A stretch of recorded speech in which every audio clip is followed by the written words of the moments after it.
Lorsqu'on boit de l'alcool, il est très rapidement absorbé en 15 minutes si on est à jeun. Une petite quantité est d'abord absorbée au niveau de la muqueuse buccale et par l'œsophage, le quart est absorbé par l'estomac et ce qui reste par l'intestin grêle. Une fois dans la circulation sanguine, l'alcool gagne les organes les plus vascularisés, comme le cerveau. Prenons un exemple pour comprendre ce qui se passe.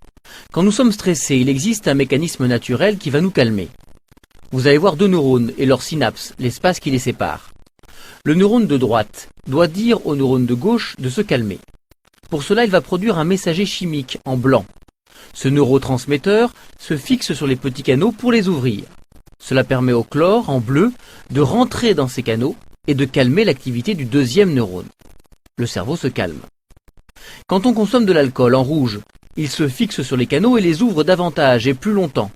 Il y a donc plus de chlore qui entre dans le neurone et son activité est encore davantage ralentie.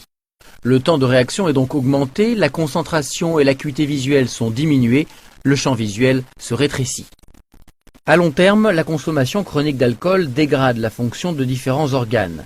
C'est généralement le foie qui est le plus menacé, puisque c'est cet organe qui est chargé d'éliminer l'alcool. Il y a un risque de cirrhose, puis de cancer. D'autres cancers peuvent se développer tout au long du trajet de la boisson à travers l'organisme, de la langue jusqu'au rectum. L'alcool augmente les risques de faire un infarctus, mais aussi de développer des maladies du système nerveux, des troubles du comportement et des dépressions.